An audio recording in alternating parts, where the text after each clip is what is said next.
Bonjour à tous et à toutes et bienvenue dans cette nouvelle édition des Chronic Indies. Aujourd'hui nous allons faire la troisième nuit de la fameuse Battle of Los Angeles de la Pro Wrestling Guerrilla. Donc cette fameuse troisième nuit qui verra les quarts de finale, les demi-finales et la finale du tournoi qui comptera les trois shows de la Battle of Los Angeles du 1er, 2 et 3 septembre. Et nous allons conclure ce show avec la troisième nuit qui s'est déroulée le dimanche 3 septembre dernier. Et on va commencer avec l'opener de la soirée qui était un match opposant à un régulier d'Impact Wrestling, Desmond Xavier, face à Ricochet, un pensionnaire du cirque indépendant et qui devrait prochainement, d'ici le mois de janvier, peut-être rejoindre la WWE ou peut-être Impact aussi, mais il se dirigerait plutôt vers la fédération de Stanford. On enchaîne avec mon avis sur ce match, et ce match a été, comment dire, assez bien. Bon, il y avait des beaux enchaînements, c'est assez rythmé, c'est un bon petit opener, mais il y avait vraiment rien de très transcendant. C'était vraiment un affrontement classique entre deux high flyers. Ricochet dominait, et voilà, il était assez court pour un match, ce qui va être le point. Vous allez entendre ce mot revenir beaucoup dans la soirée. Assez court parce que voilà quoi, c'est un bon petit opener, mais voilà. Je mets 7 sur 10 parce qu'il est pas dégueulasse non plus. Je mets 7 parce que c'est un affrontement solide, mais il y a vraiment pas de quoi sauter de sa chaise. C'est pour mettre l'ambiance, mais j'ai déjà vu mieux comme opener. Et on enchaîne avec le match suivant qui opposait Marty Scurll, le vainqueur de l'an dernier, face au néo-zélandais Travis Banks, qui était à sa première participation. Et excusez-moi, avant de passer au match Marty Scurll Travis Banks, j'ai oublié de dire que c'est Ricochet qui avait remporté le match face à Desmond Xavier, même si vous le savez déjà si vous avez suivi la première édition de Chronic Indies, mais je rappelle, c'était Ricochet qui avait gagné ce match avec une note de 7 sur 10. Je reviens donc à mon deuxième match qui était un match opposant Marty Scurll face à Travis Banks. C'est le néo-zélandais qui a battu l'anglais dans un match assez intéressant. Marty Scurll, je trouvais assez dominant. Banks paraît assez faible dans ce match classique. Je me suis vraiment ennuyé dans ce match, mais Marty Scurll a vraiment joué son rôle de heel, donc voilà, je vais pas me dire ouais il est génial. Ouais, il a joué son rôle, et Travis Banks, je trouve qu'on le book trop à la Daniel Bryan, trop faible par rapport à ses adversaires. Pourtant il a un catch assez intéressant, mais bon voilà, je dirais c'est un affrontement classique. Moi je trouve assez moyen, moins impressionnant que le quart de finale précédent, donc voilà, je pense que voilà, il n'y a vraiment pas grand chose à dire. Voilà, c'est un bon petit match, mais voilà, c'est un match, ouais, ça aurait pu faire mieux, exactement, ça aurait pu faire mieux dans cet affrontement. Et je mets une note de 6 sur 10 sur ce match. Oui,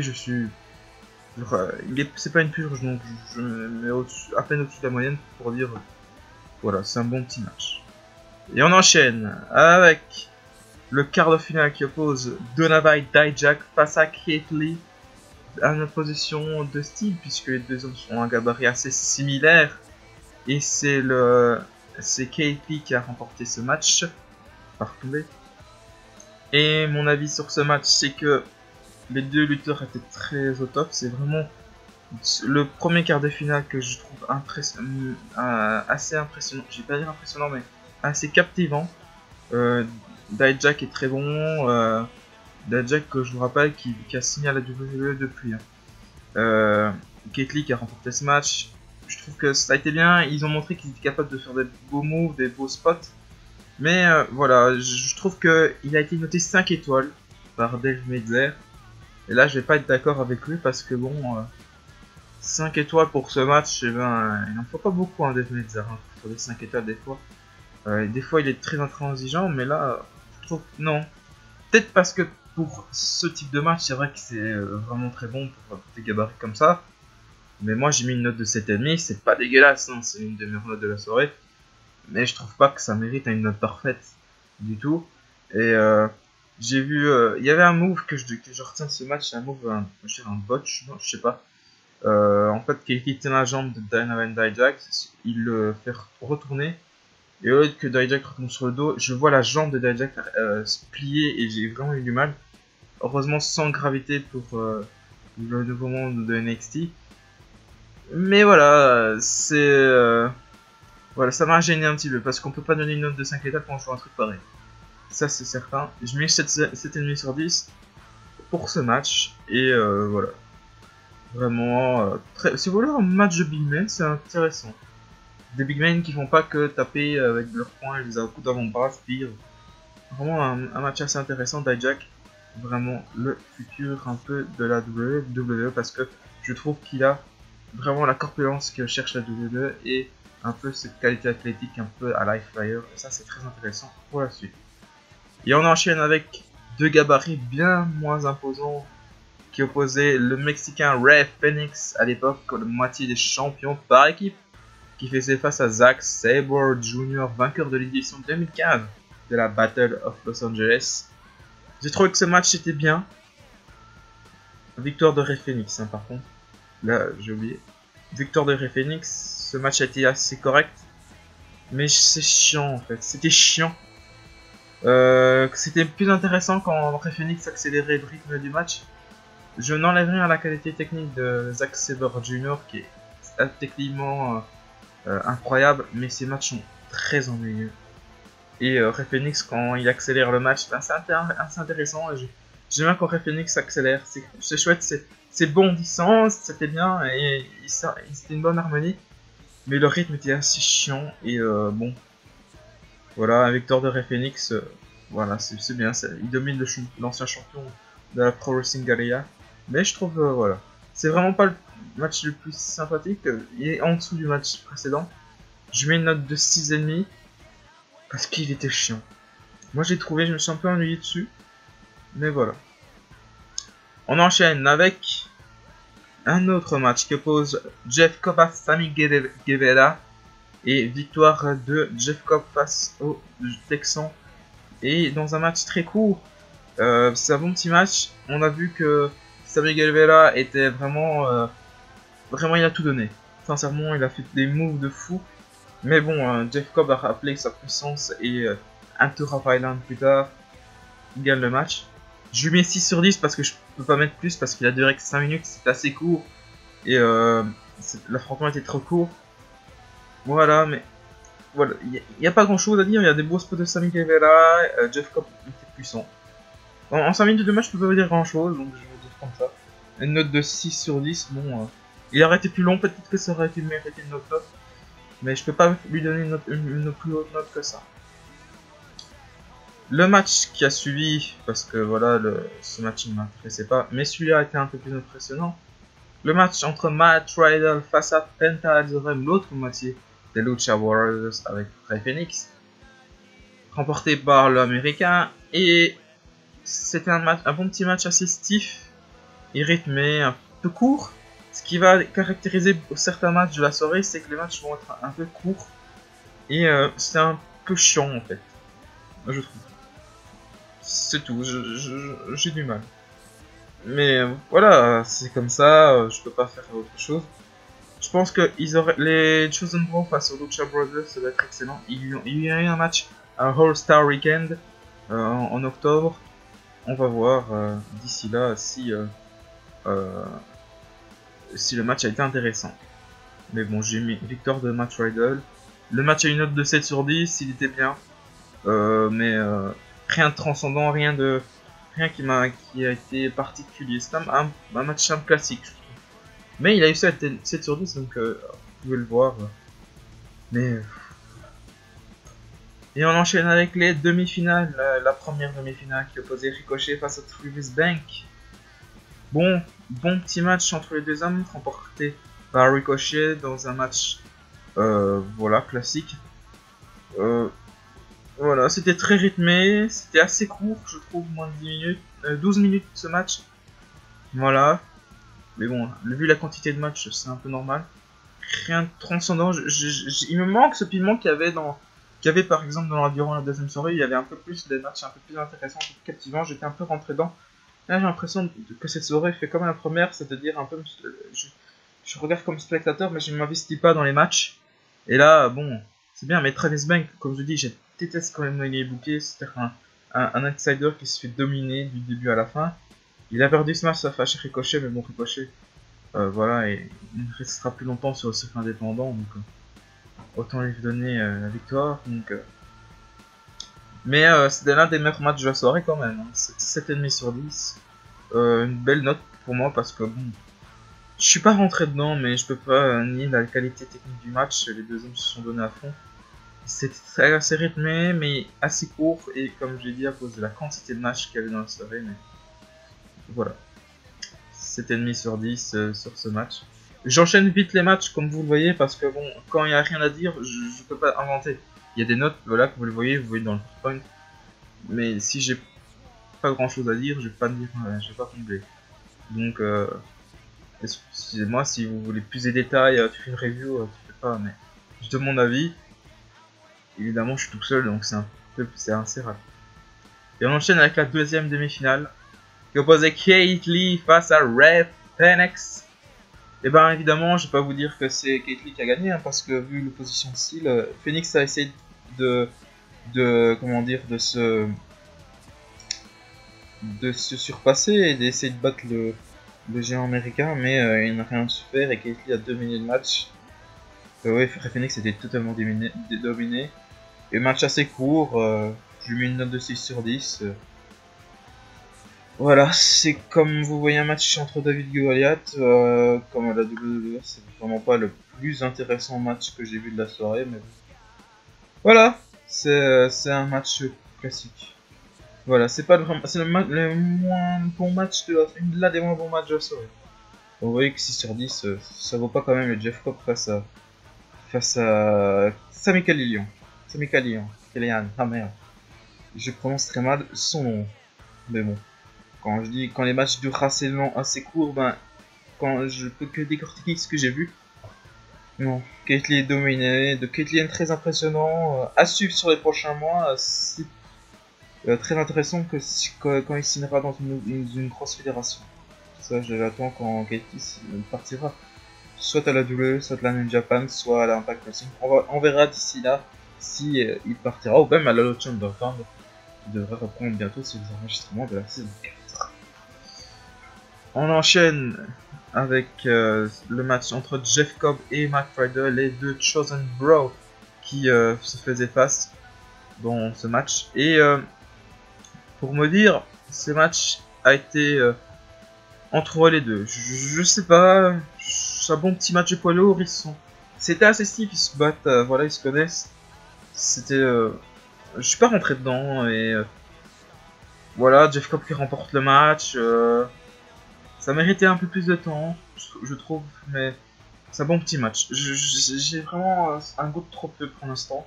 Durant cette soirée, il me manque quelque chose. Il me manque quelque chose qui me permette de dire oh putain, c'est génial. Mais là, non. C'est Jeff Cobb qui remporte ce match face à Matt Riddle. Mais voilà, c'était un match assez court et ça me méritait un peu plus de temps. Il est pas dégueulasse, mais ça vaut aucun 6,5 sur 10. Parce que, bon, voilà, faut pas déconner non plus. Il était pas mauvais, mais il aurait pu faire largement mieux. Tous les matchs un peu qui se sont enchaînés durant cette troisième soirée souffrent un peu de ce syndrome de nombre de matchs. Et le temps consacré à un match est assez court et voilà. Dommage.